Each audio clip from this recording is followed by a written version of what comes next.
आपने previous topics में पढ़ा होगा लॉज ऑफ रिफ्लेक्शन। फर्स्ट जो लॉ था कि incident light, normal and reflected light all lies in the same plane. और जो दूसरा लॉ था वो हमने कहा था कि angle of incidence is equal to angle of reflection. तो उसी तरह से जैसे आपने लॉज ऑफ रिफ्लेक्शन पढ़े थे, उसी तरह से हम यहां पर लॉज ऑफ रिफ्रैक्शन स्टडी करेंगे। लॉज ऑफ रिफ्रैक्शन, और इनको हम बोल देते हैं Snell's law. This is also known as Snell's law. Snell's law क्या बोलता है कि पहले हम डायग्राम बना देते हैं एक। This is the interface. Interface वो लाइन है जो दो मीडियम को अलग करती है। एक रे ऑफ लाइट इंसिडेंट करती है ओब्लिकली, यानी कि थोड़ा सा एंगल बनाते हुए वो इंसिडेंट कर रही है इंटरफेस के ऊपर। जहां पर ये इंटरफेस के ऊपर इंसिडेंट करती है उस पॉइंट पे एक नॉर्मल ड्रॉ कर दिया। Normal incident ray, and this will be refracted रे।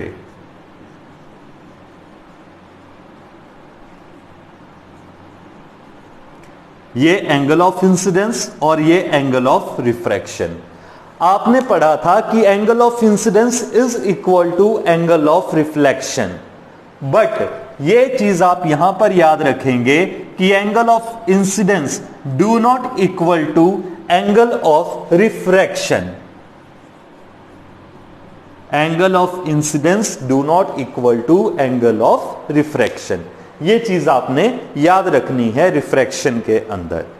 तो जो फर्स्ट लॉ है वो क्या डिफाइन करता है, जो आपने लॉ ऑफ रिफ्लेक्शन में पढ़ा था वही है कि इंसिडेंट लाइट, नॉर्मल और रिफ्रैक्टेड लाइट ये तीनों सेम प्लेन में एग्जिस्ट करती हैं। Incident light, refracted light and normal all lies in the same plane. Plane means x axis and y axis, y axis and z axis, कोई भी दो axis आप कंसीडर कर लो तो that is known as plane. Incident ray, normal and refracted ray all lies in the same plane. अब जो दूसरा है, इसका जो लॉ है वो आपके लिए थोड़ा सा नया होगा। दैट इज सेकेंड लॉ जो है कि sine of angle of incidence. Sine of angle of incidence, या इसको इस तरह से लिख दो कि ratio of sine of angle of incidence या ratio of sine of angle of incidence to sine of angle of refraction is equal to a constant, और उस कांस्टेंट को हमने नाम दे दिया रिफ्रैक्टिव इंडेक्स। अब यहां पर हमने जो दो टर्म करी हैं, these are called sine and sine of angle of incidence, sine angle of refraction. तो ये जो साइन मैंने लगाया है it is known as trigonometric function, जो आप मैथ्स के अंदर इस साल करोगे। तो इसको आपने ध्यान रखना है कि साइन आई और साइन आर जो हैं ये दो ट्रिग्नोमेट्रिक फंक्शन हैं जो किसी भी एंगल की वैल्यू को मेजर करने के लिए यूज करे जाते हैं। तो एक टेबल आपने इसके लिए याद रखना है कि डिफरेंट जो एंगल आपके पास आ सकते हैं वो हम कुछ एक फाइनाइट से एंगल हम यहां पर सपोज करेंगे कि मुझे साइन की वैल्यू निकालनी है 0 डिग्री के ऊपर, साइन की वैल्यू कितनी होगी? This term is related to your mathematic concept, but हमने यहां पर यूज करना है, तो मैं उन एंगल्स को यहां पर कंसीडर कर रहा हूं जो आपको याद होने चाहिए। 0 degree, 30 degree, 45 degree and 60 degree and last is 90 degree. Sine की ये वैल्यूज आपको याद होनी चाहिए। तो इसको याद रखने का एक बड़ा आसान तरीका है, आप काउंटिंग लिख दीजिए 0 1 2 3 4 और इन सब को अब 4 के साथ डिवाइड कर दो। Divided by 4, divided by 4, divided by 4, divided by 4 and divided by 4। और अब इन सब क्वांटिटीज का अंडर रूट कंसीडर कर लो। अंडर रूट, इन सभी का अंडर रूट ले लो। 0 बाय 4, 0 अंडर रूट हमारे पास यहां पर आ गया 0। 1 अपॉन में अंडर रूट 1 अपॉन में 2, 4 का अंडर रूट 2, 2 2 जा 4, तो ये वैल्यू आ गई 1 अपॉन अंडर रूट 2 और 60 डिग्री की वैल्यू आ गई अंडर रूट 3 बाय में 2 और अंडर रूट 4 बाय में 4 इज इक्वल टू 1। तो ये वैल्यूज आपको याद रहनी चाहिए साइन की 0 डिग्री पर, 30 डिग्री पर, 45 डिग्री, 60 एंड 90 डिग्री के ऊपर। तो this is the Snell's law. The ratio of sine of angle of incidence to sine of angle of refraction is called is equal to a constant or that constant is known as refractive index. Next is direction of bending. Direction of bending.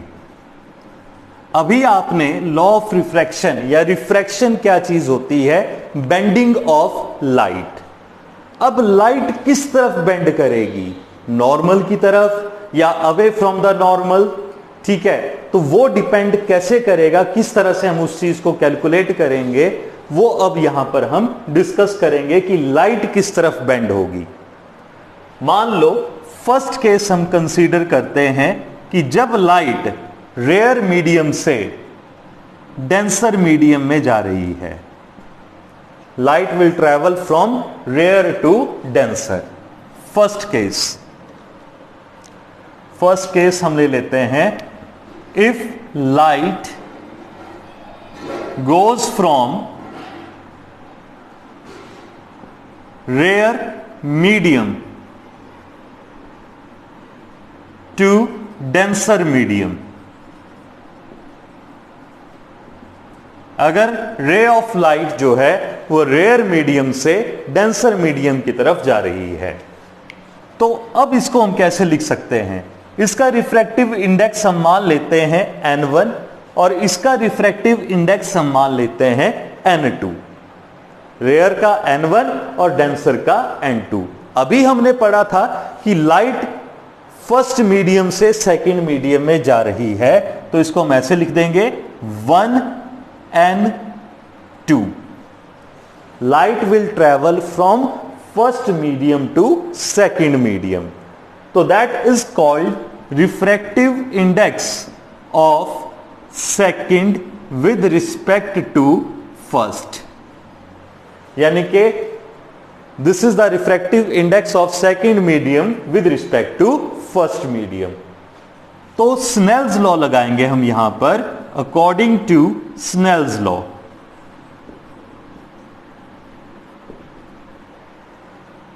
Sign I upon में sine are is equal to एक constant.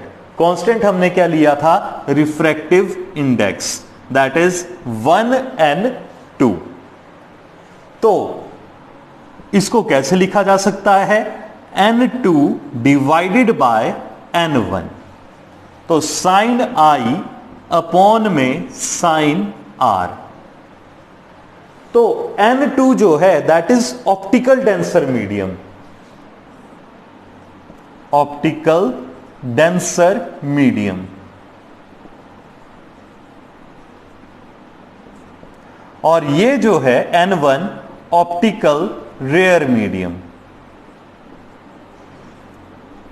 अभी हमने last topic में पढ़ा था कि जो optical density जो होती है, refractive index optical denser medium का ज्यादा होता है और refractive index optical rare medium का कम होता है।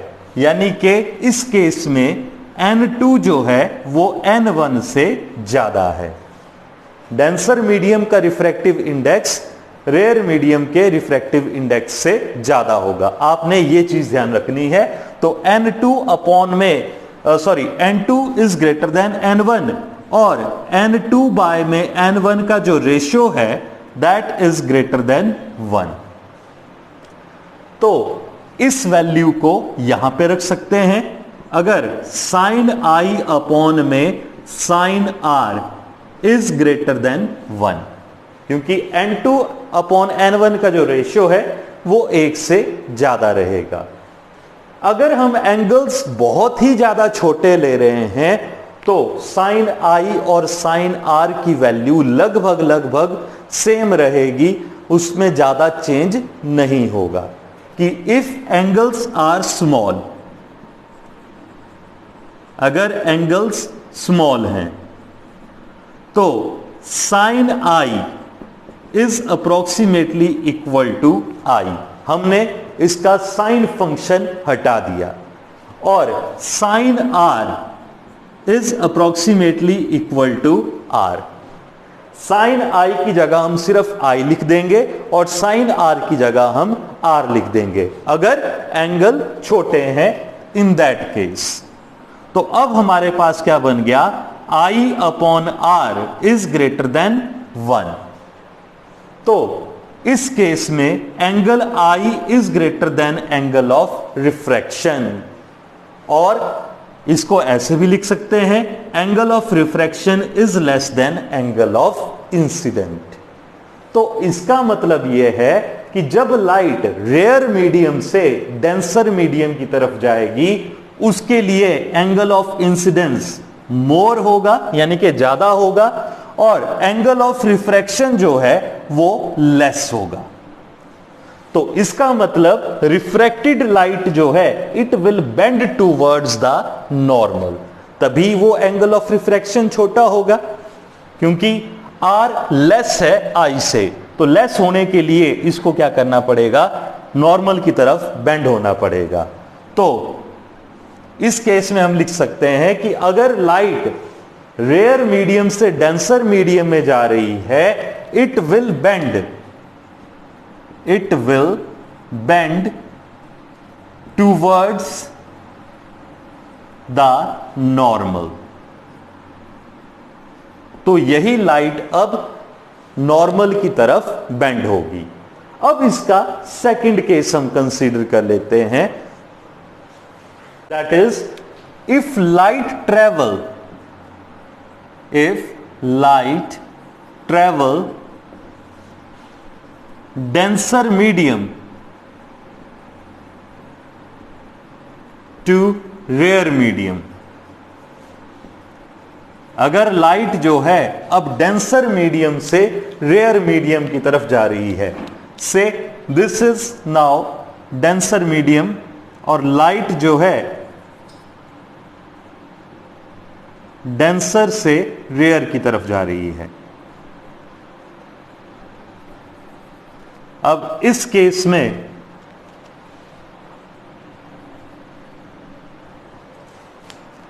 This is the incident light,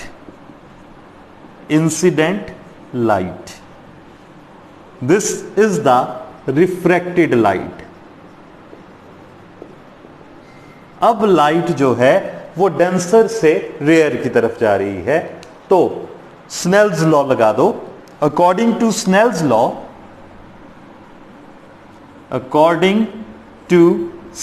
law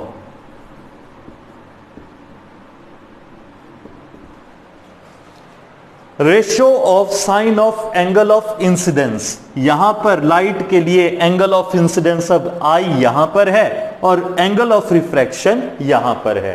angle of refraction क्या होता है? रिफ्रैक्टेड लाइट और नॉर्मल के बीच का angle. Angle of incidence is the angle between incident light and the normal. तो according to Snell's law, sine I upon में sine are is equal to refractive index.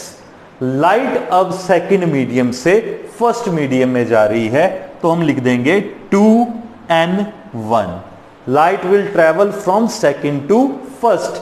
पढ़ेंगे इसको उल्टा, that is refractive index of first with respect to second.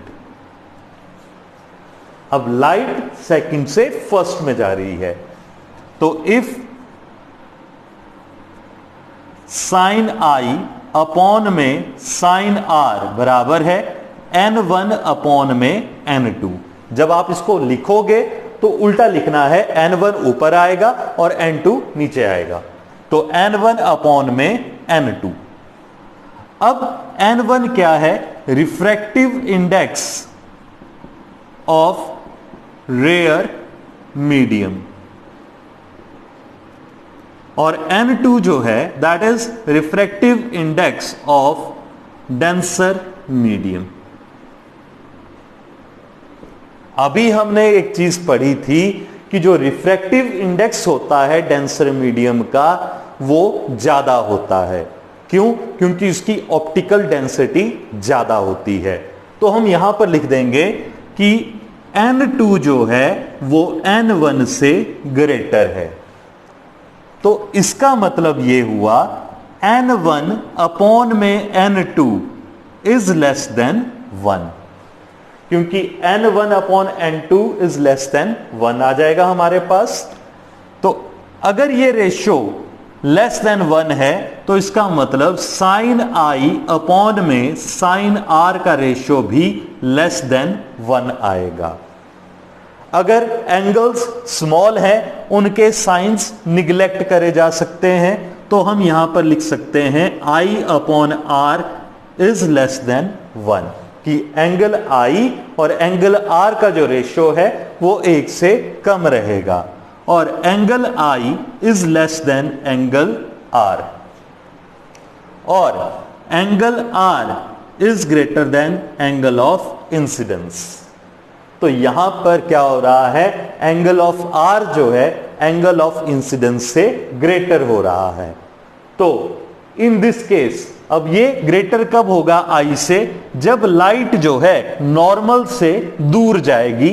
जितना ये दूर जाएगी उतना ही एंगल ऑफ रिफ्रैक्शन ज्यादा होगा। तो हम यहां पर लिख देंगे कि if light travel from denser to rare medium, it will bend away from normal. ये नॉर्मल से अवे बेंड करेगी। Next is condition for no refraction, कि रिफ्रैक्शन किस केस में नहीं हो सकती। कंडीशन फॉर नो रिफ्रैक्शन, पहली कंडीशन यह है कि कोई लाइट जो है वो इंटरफेस के ऊपर नॉर्मली इंसिडेंट करे। मींस फर्स्ट जो कंडीशन है, इफ रे of light normally incident on interface, कि ये हमारे पास इंटरफेस आ गया जो दो मीडियम को अलग कर रहा है, मीडियम 1, मीडियम 2। ये हमने एक नॉर्मल ड्रॉ कर दिया। तो जो रे ऑफ लाइट है वो किस तरह से इंसिडेंट कर रही है? नॉर्मली, यानी कि नॉर्मल के अलोंग, यानी कि स्ट्रेट वे में नीचे आ रही है। यहां पर इस तरह से ये आ रही है। अभी आपने पढ़ा था कि ओब्लिकली में ये हमारे पास एंगल ऑफ इंसिडेंट हो गया। नॉर्मल और इंसिडेंट लाइट, इन दोनों के बीच का एंगल आई है। अगर मैं इस लाइट को नॉर्मल के अलोंग करता हूं तो एंगल ऑफ इंसिडेंस यहां पर 0 हो जाएगा। ये जो लाइट है इस केस में जैसे मान लो आई यहां पर रिड्यूस हो गया, इस केस में लाइट अगर नजदीक ले जाता हूं नॉर्मल के, अगर मैं इस लाइट को नॉर्मल के बिल्कुल ऊपर ले जाता हूं तो एंगल ऑफ इंसिडेंस यहां पर 0 हो गया। तो यहां पर एंगल ऑफ इंसिडेंस जो है that will be equal to 0 और ये रे ऑफ लाइट नॉर्मली इंसिडेंट कर रही है। अब यहां पर देखते हैं स्नेल्स लॉ लगाकर कि what should be the angle of refraction. तो light will travel from first medium to second medium, that is 1n2 बराबर है साइन आई अपॉन में साइन आर, और इसको हम ये लिख सकते हैं n2 बाय में n1, साइन आर को दूसरी साइड ले जाओ तो साइन आर बराबर है साइन 0 डिग्री, क्योंकि एंगल ऑफ इंसिडेंस यहां पर 0 है। अभी हमने टेबल करा था साइन के लिए कि 0, 45, 30, 45, 30, 45, 60 और 90, इनके ऊपर साइन की वैल्यू क्या होगी? 0 पर 0, 30 पर 1/2 एंड सो ऑन। तो यहां पर साइन 0 की वैल्यू हमारे पास कितनी है? 0। तो साइन 0 की जगह हम लिख देंगे 0। अब n2 बाय में n1 0 होगा या तो साइन r 0 होगा। अब n2 बाय n1 0 नहीं हो सकता क्योंकि ये एक रेशो है, तो इसलिए साइन r की वैल्यू 0 होनी चाहिए। और साइन r की वैल्यू 0 कितने डिग्री एंगल पे होती है? भाई साइन r 0 कब होगा? 0 वैल्यू कब है? जब एंगल की वैल्यू हमारे पास 0 डिग्री है। एक बार फिर सुन लीजिए कि साइन r 0 कब होगा, कब वैल्यू ये 0 देगा? 0 वैल्यू कितने एंगल पर है? 0 डिग्री के ऊपर, इसलिए यहां पर एंगल ऑफ रिफ्रैक्शन भी क्या आ गया? 0 डिग्री आ गया। तो मतलब ये लाइट नॉर्मली सीधी आगे की तरफ चली जाएगी, क्योंकि ये किसी भी तरफ बेंड नहीं होगी, तो ये कंडीशन फुलफिल नहीं होती। क्योंकि हमने क्या कहा हुआ है, रिफ्रैक्शन की डेफिनेशन ही यही है कि जो लाइट है it is the phenomena of bending of light. तो यहां पर लाइट तो बेंड हो ही नहीं रही, ये स्ट्रेट वे में आगे जा रही है। और दूसरा हमने ये कहा था कि angle of incidence do not equal to angle of refraction. तो ये दोनों कंडीशन यहां पर सेटिस्फाई नहीं हो रही है, तो इस केस को हम रिफ्रैक्शन काउंट नहीं करेंगे।